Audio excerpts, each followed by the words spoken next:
해가 수평선 너머로 기울던 시각이었습니다. 남해 끝자락 외딴 섬근에 잔잔하던 바다 위로 검은 배 한 척이 멈춰 섰습니다. 그리고 누군가 바다로 던져졌습니다. 콘크리트 블록에 묶인 채 소리도 없이 가라앉는 노인. 그 장면을 물속에서 올려다보는 한 청년이 있었습니다. 지금 뛰어들면 같이 죽습니다. 이 시간대 조류는 사람을 바위 밑으로 끌고 갑니다. 그래서 그는 숨을 참은 채 구할 타이밍만 기다렸습니다. 대체 저 사람은 누구일까요? 왜 저렇게 바다에 버려진 걸까요? 그리고 이 가난한 청년은 어떻게 저 노인의 목숨을 구하게 된 걸까요? 이야기는 그로부터 사흘 전 평범한 새벽으로 거슬러 올라갑니다. 새벽 4시, 아직 해가 뜨기 전이었습니다. 한서준은 낡은 잠수복을 입고 집을 나섰습니다. 19살 또래들은 대학 입시를 준비하거나 군 입대를 앞두고 있을 나이였습니다. 하지만 서준에게 그런 건 남의 나라 이야기였습니다. 서준이 사는 곳은 육지에서 배로 2시간을 들어가야 닿는 외딴 섬이었습니다. 주민이라고 해봐야 50명도 채 안 되는 작은 어촌 마을. 젊은 사람들은 다 떠나고 노인들만 남은 그런 곳이었습니다. 서준의 어머니는 해녀였습니다. 아니, 해녀였다고 해야 맞습니다. 3년 전부터 몸이 아파 더 이상 물질을 할 수 없게 됐거든요. 지금은 서준이 어머니를 대신해 바다에 나갑니다. 차가운 새벽 공기가 폐를 찔렀습니다. 서준은 해안가에 묶어둔 작은 배에 올라탔습니다. 노를 저어 섬 외곽 안반지대로 향했습니다. 그곳이 전복과 해삼이 많이 나는 곳이었거든요.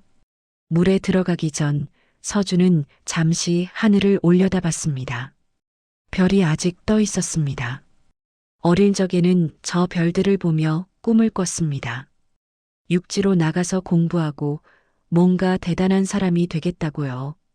하지만 지금은 그런 생각조차 사치였습니다. 서준의 아버지는 5년 전에 집을 나갔습니다. 어선을 사겠다고 빌린 돈, 사업을 하겠다고 빌린 돈, 도박으로 잃은 돈, 그 모든 빚을 남겨둔 채 야반도주를 한 겁니다. 남은 건 병든 어머니와 1,000만 원이 넘는 빚뿐이었습니다. 빚쟁이들은 한 달에 한 번씩 섬까지 찾아왔습니다. 그때마다 서준은 고개를 숙이고 사정했습니다. 조금만 더 시간을 달라고 반드시 갚겠다고요. 첨벙.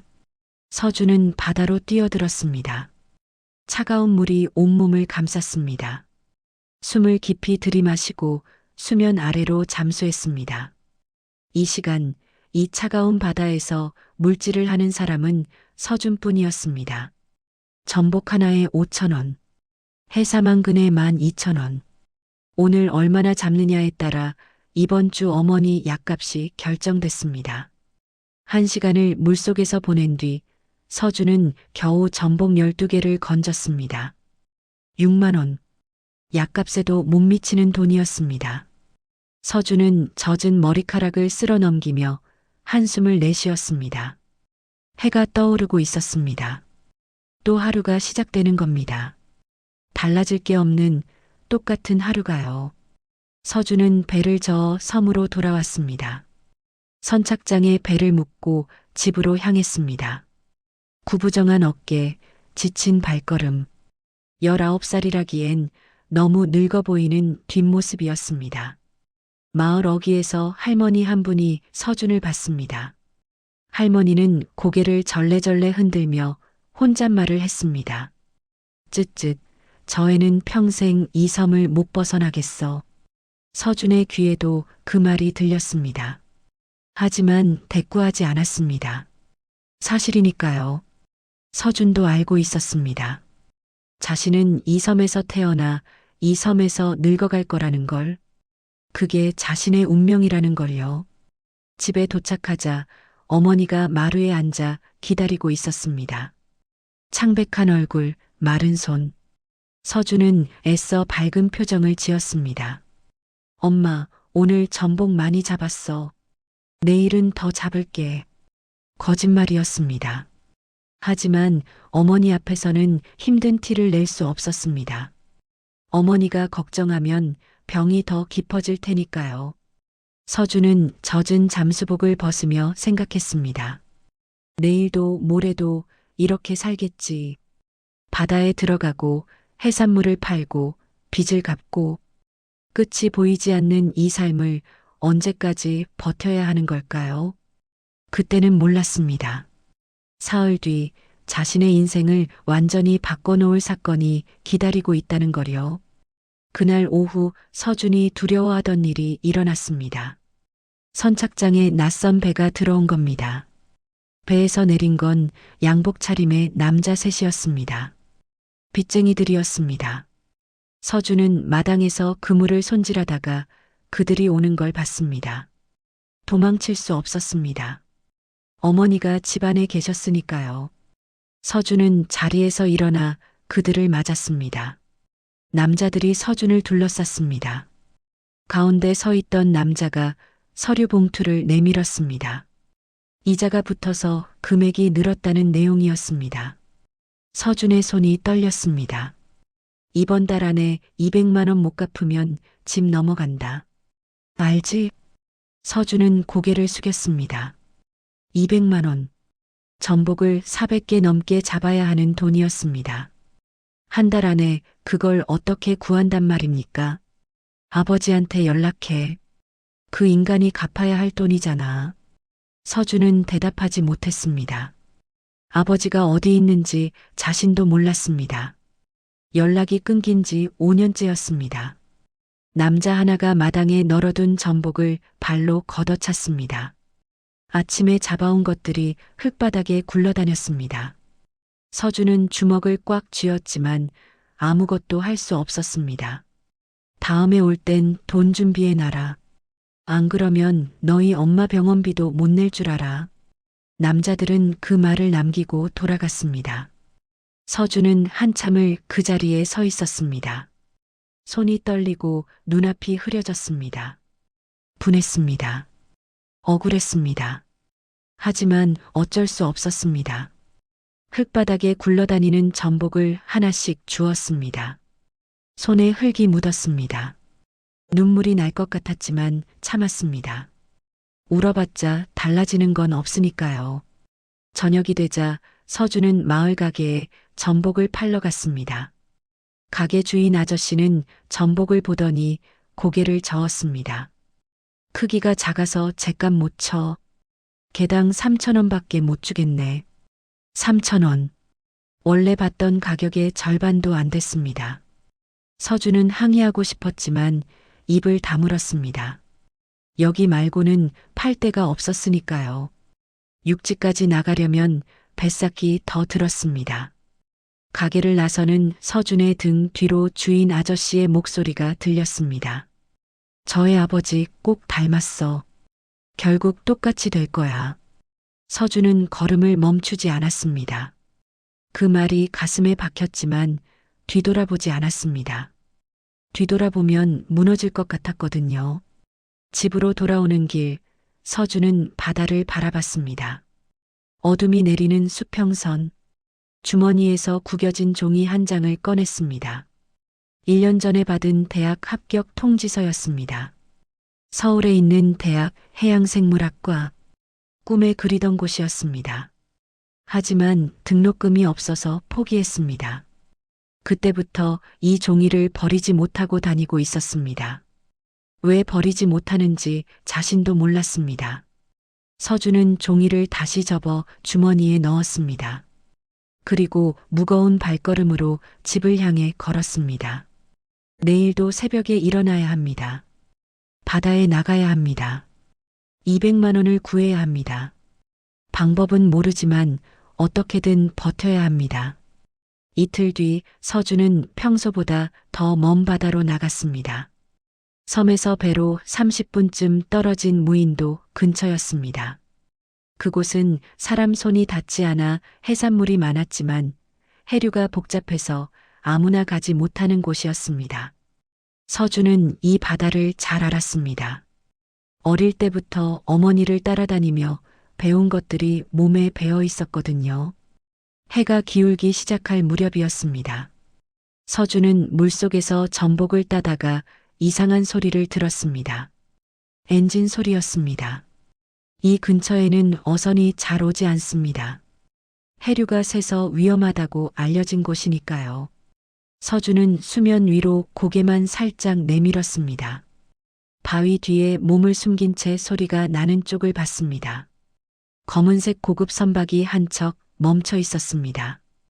이 근해에서는 본 적 없는 배였습니다. 어선이 아니었습니다. 번쩍거리는 외관, 날렵한 선체, 돈 많은 사람들이 타는 그런 배였습니다. 수상했습니다. 서준은 숨을 죽이고 지켜봤습니다. 배 위에서 남자 셋이 움직이고 있었습니다. 검은 옷을 입은 덩치 큰 사내들이었습니다. 그들이 뭔가를 끌어내고 있었습니다.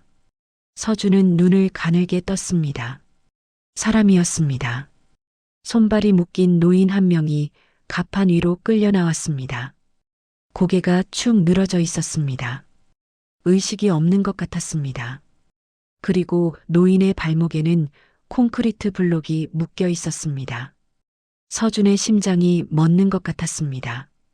저게 뭐지? 설마 사내 하나가 무전기로 뭔가를 말했습니다.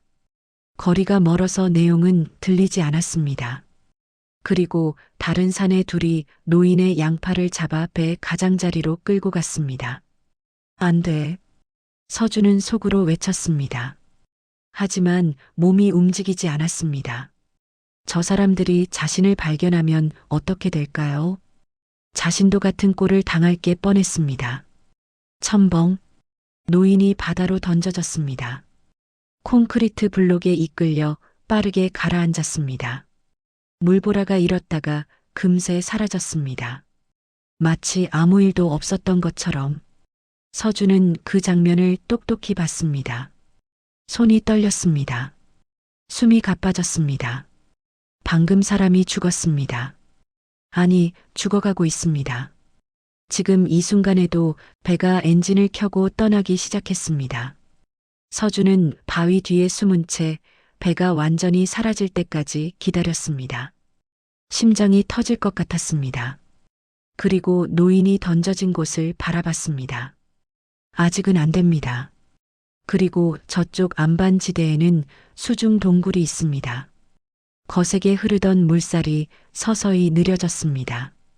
지금이었습니다. 서준은 깊게 숨을 들이마시고 물속으로 잠수했습니다. 노인이 던져진 지점을 향해 헤엄쳤습니다. 수심이 깊어질수록 물이 차가워졌습니다. 귀가 먹먹해졌습니다. 하지만 멈추지 않았습니다. 어둠 속에서 뭔가가 보였습니다. 콘크리트 블록이었습니다. 그리고 그 옆에 노인이 축 늘어져 있었습니다. 서준은 재빨리 노인에게 다가갔습니다. 손목을 잡아봤습니다. 맥박이 느껴지지 않았습니다. 하지만 체온은 아직 남아 있었습니다. 완전히 죽은 게 아닐 수도 있습니다. 허리춤에 차고 다니던 작은 칼을 꺼냈습니다. 전복을 딸 때 쓰는 칼이었습니다. 서준은 노인의 손목과 발목을 묶은 밧줄을 끊기 시작했습니다. 손이 떨려서 칼이 미끄러졌습니다. 손바닥이 베었습니다. 밧줄이 끊어졌습니다. 하지만 콘크리트 블록은 너무 무거웠습니다. 서준은 블록 대신 노인의 몸을 끌어당겼습니다. 발목에 감긴 밧줄만 끊으면 됩니다. 마지막 밧줄이 끊어지는 순간 서준의 폐가 터질 것 같았습니다. 숨을 참은 지 2분이 넘었습니다. 서준은 노인을 끌어안고 수면을 향해 올라갔습니다. 서준은 거칠게 숨을 몰아쉬었습니다. 노인은 여전히 숨을 쉬지 않았습니다. 서준은 노인을 끌고 안반지대로 헤엄쳤습니다. 수중 동굴 입구가 보였습니다. 밀물 때면 바닷물이 들어오지만 안쪽에는 공기가 차 있는 공간이 있었습니다. 서준만 아는 곳이었습니다. 동굴 안으로 들어갔습니다. 어두웠지만 익숙한 곳이었습니다. 어릴 때 이곳에서 놀았거든요. 안쪽으로 더 들어가자 물 위로 바위 턱이 나왔습니다. 서준은 노인을 그 위로 끌어올렸습니다. 심장이 뛰지 않았습니다. 서준은 노인을 반듯하게 눕히고 가슴을 누르기 시작했습니다. 하나, 둘, 셋. 규칙적으로 압박했습니다. 그리고 노인의 코를 막고 입에 숨을 불어넣었습니다. 한 번, 두 번 다시 가슴을 눌렀습니다. 온 체중을 실어 눌렀습니다. 갑자기 노인이 기침을 했습니다. 바닷물을 토해냈습니다. 거친 숨소리가 동굴 안에 울렸습니다. 살아난 겁니다. 서준은 주저앉았습니다. 온몸에서 힘이 빠졌습니다. 손이 떨리고 다리가 풀렸습니다. 베인 손바닥에서 피가 계속 흘렀습니다. 하지만 안도감이 밀려왔습니다.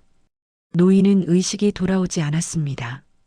숨은 쉬지만 눈을 뜨지 못했습니다. 서준은 젖은 옷을 벗어 노인에게 덮어줬습니다. 체온을 유지해야 했습니다. 동굴 밖은 이미 어두워지고 있었습니다. 서준은 노인 곁에 앉아 지켜보기로 했습니다. 이 사람이 누군지, 왜 저런 일을 당한 건지 아직 몰랐습니다. 하지만 한 가지는 확실했습니다. 이 사람을 버리고 갈 수는 없다는 것. 밤이 깊어갔습니다. 파도 소리만 동굴 안에 울렸습니다. 서준은 잠들지 않고 노인을 지켜봤습니다. 내일이 되면 뭔가 알 수 있을 겁니다. 동굴 입구로 희미한 빛이 들어왔습니다. 서준은 밤새 잠들지 못하고 노인 곁을 지켰습니다. 노인이 신음을 흘렸습니다. 눈꺼풀이 떨렸습니다. 서준은 긴장한 채 지켜봤습니다. 노인이 천천히 눈을 떴습니다. 초점 없는 눈동자가 천장을 향했다가 서준에게 멈췄습니다. 여기가 어디지? 목소리가 거칠게 갈라졌습니다. 서준은 조심스럽게 대답했습니다. 동굴이에요. 제가 어르신을 바다에서 건졌습니다. 노인은 서준을 빤히 쳐다봤습니다. 그리고 천천히 기억을 떠올리는 것 같았습니다. 갑자기 노인의 얼굴이 일그러졌습니다.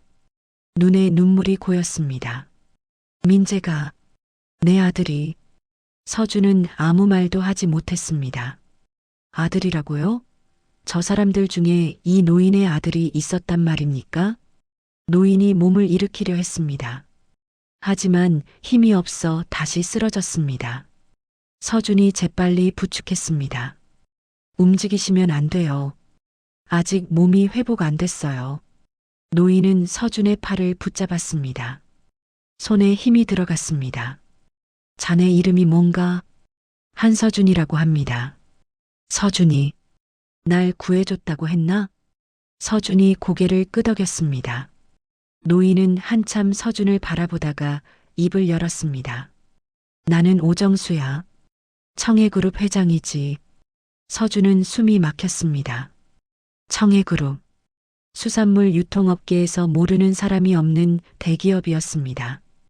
이 섬에서 잡은 해산물도 결국 청해그룹을 통해 육지로 나갔습니다. 이 노인이 누구인지 밝혀지는 순간 모든 게 뒤집힙니다. 전체 이야기가 궁금하시다면 구독 버튼을 눌러주세요. 주변 사람들의 숨겨진 이야기를 매일 전해드립니다. 그런 분이 왜? 서준은 말을 잇지 못했습니다. 재벌 회장이 왜 콘크리트에 묶여 바다에 던져진 걸까요? 오정수 회장이 쓴웃음을 지었습니다. 눈가에 주름이 깊게 패였습니다. 내 아들 민재가 한 짓이야. 경영권을 빼앗으려고 자기 아버지를 죽이려 한 거지. 서준은 믿기지 않았습니다. 아들이 아버지를? 그것도 저렇게 잔인한 방법으로? 회장이 코트 안쪽을 더듬었습니다. 그리고 작은 것을 꺼냈습니다. 방수 케이스에 담긴 USB였습니다. 선박용 방수 케이스였습니다. 바다를 오가는 사람이라면 늘 지니고 다니는 물건이었습니다.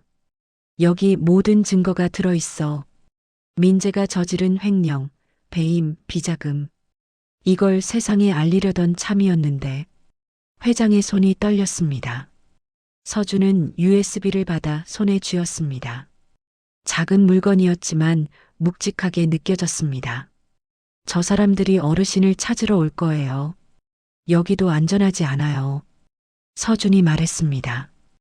회장은 고개를 끄덕였습니다. 알고 있네. 민재는 포기하지 않을 거야. 내가 살아있다는 걸 알면 반드시 찾아올 거야.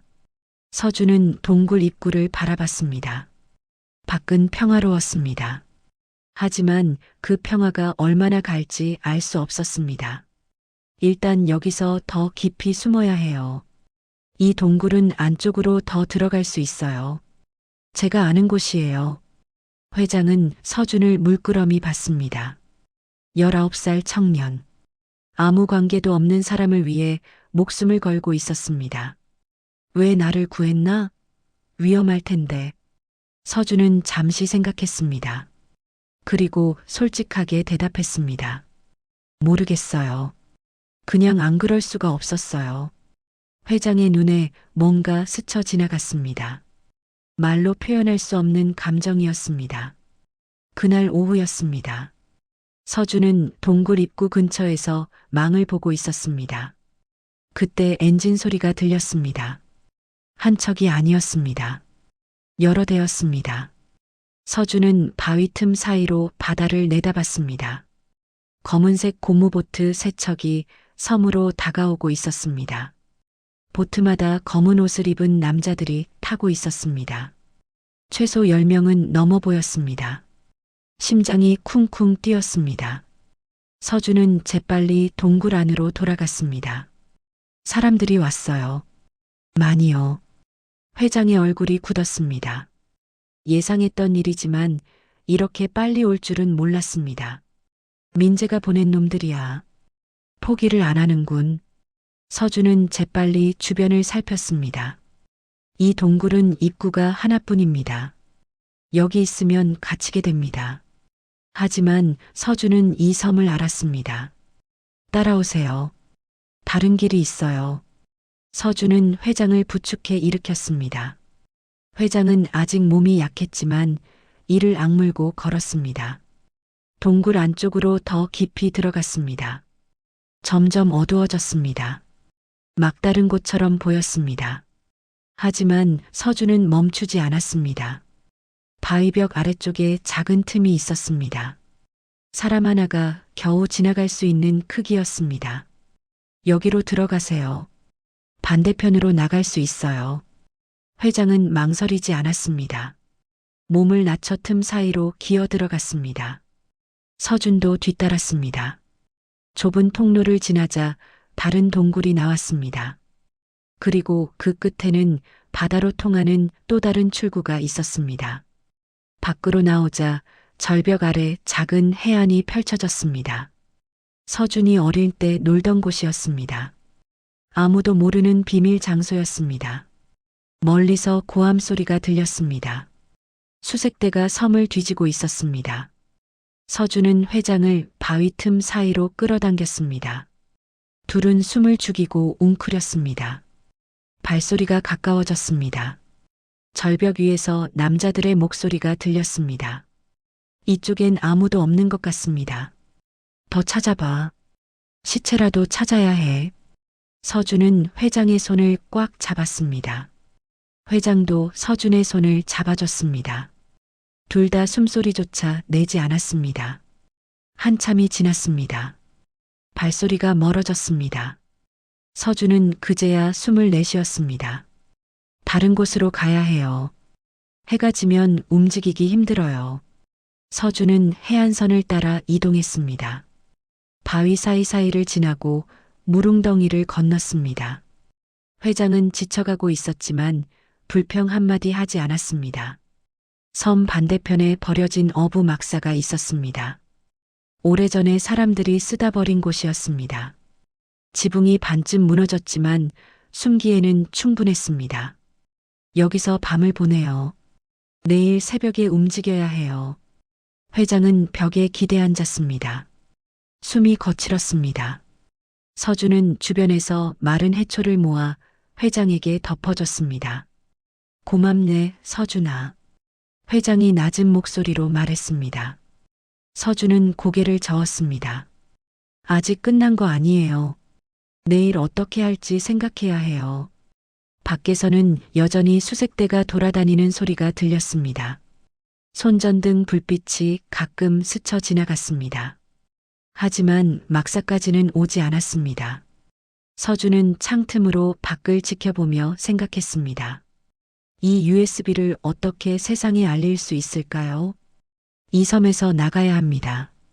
하지만 저 사람들이 바다를 감시하고 있습니다. 혼자라면 모를까 회장을 데리고 나가는 건 쉽지 않았습니다. 그때 서준의 머릿속에 한 사람이 떠올랐습니다. 섬 주민 중에 예전 군인 출신이 있었습니다. 가끔 어머니에게 생선을 가져다 주던 아저씨였습니다. 혹시 그 사람이 도와줄 수 있을까요? 새벽이 밝아올 무렵이었습니다.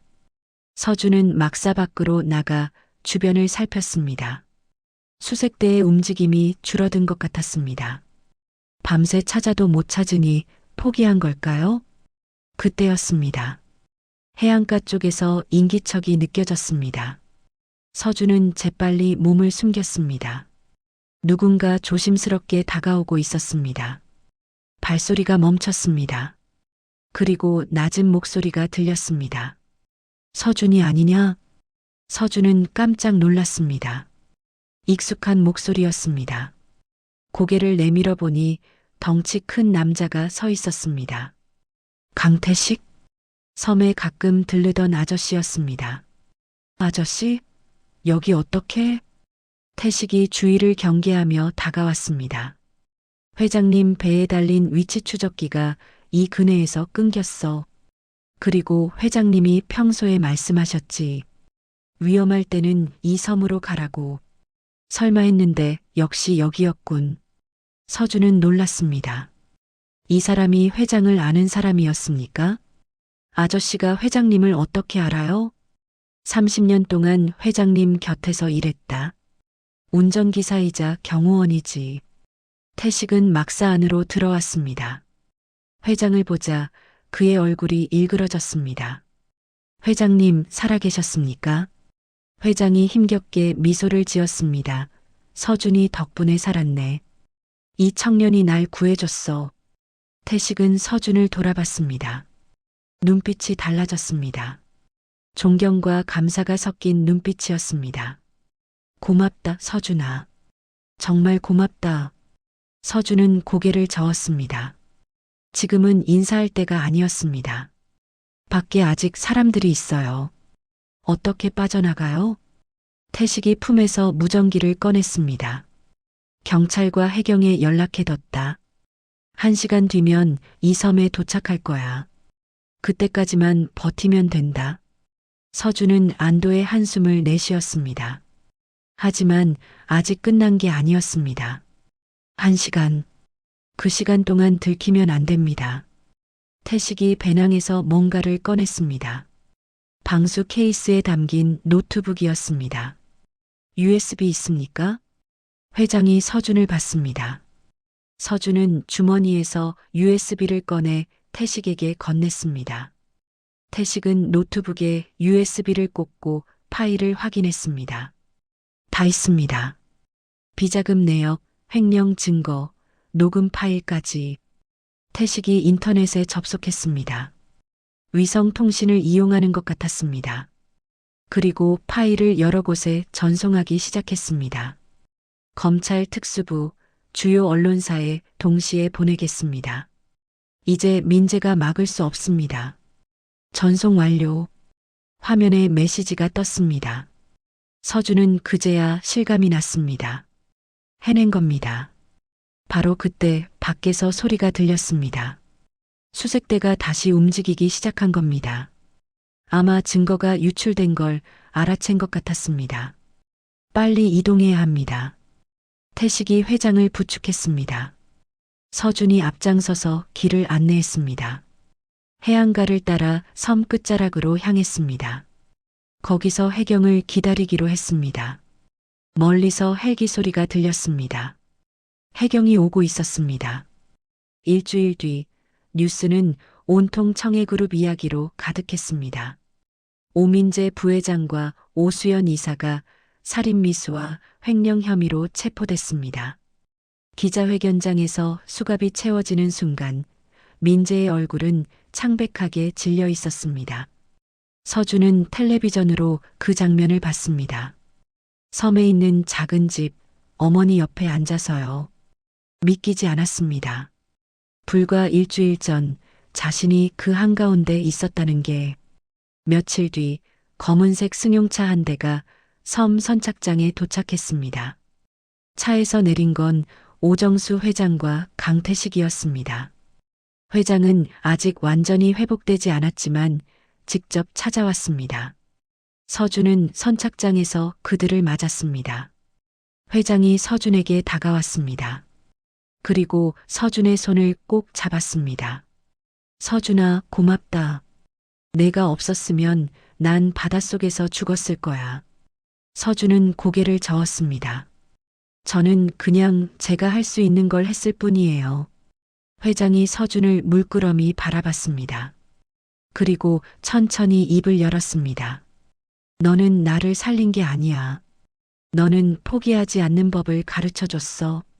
서준은 그 말의 의미를 곱씹었습니다. 회장이 말을 이었습니다. 나는 평생 돈만 쫓았다. 가족도 소홀히 했고 결국 내 아들한테 버림받았지. 그런데 너는 아무 관계도 없는 나를 목숨 걸고 구했어. 왜냐고 물었더니 그냥 안 그럴 수가 없었다고 했지. 회장의 눈가가 붉어졌습니다. 그게 진짜 사람이 사는 거더라. 내가 잊고 있던 거야. 회장이 서준의 어머니에게 다가갔습니다. 서준의 어머니는 회장의 손을 잡고 한참을 울었습니다. 우리 아들이 패 끼쳐서 죄송합니다. 회장이 고개를 저었습니다. 아닙니다. 이 아이가 제 목숨을 살렸습니다. 제가 평생 갚아야 할 은혜입니다. 회장이 서류 봉투 하나를 꺼냈습니다. 서준에게 내밀었습니다. 내 어머니 병원비는 내가 책임질게. 그리고 내가 원한다면 대학도 갈 수 있어. 장학재단을 만들었거든. 서준은 봉투를 받아들었습니다. 손이 떨렸습니다. 꿈에 그리던 기회가 눈앞에 있었습니다. 그리고 하나 더. 회장이 다른 서류를 꺼냈습니다. 이건 후견인 서류야. 법적으로 내가 너를 돌볼 수 있게 해주는 거지. 입양은 내가 원할 때, 준비가 됐을 때 생각해도 돼. 서두를 필요 없어. 서준은 숨이 막혔습니다.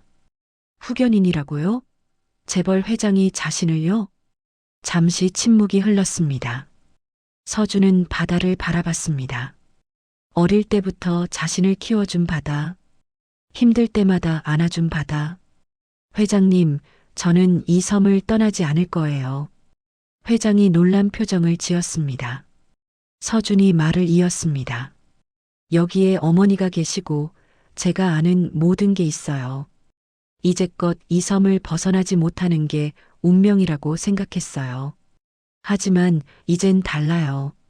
서준이 회장을 똑바로 봤습니다. 이젠 여기 있는 게 제 선택이에요. 떠날 수 있는데 남는 거예요. 그게 다른 거잖아요. 회장은 한참 동안 서준을 바라봤습니다. 그리고 천천히 고개를 끄덕였습니다. 그래, 내 말이 맞아. 선택할 수 있다는 게 중요한 거지.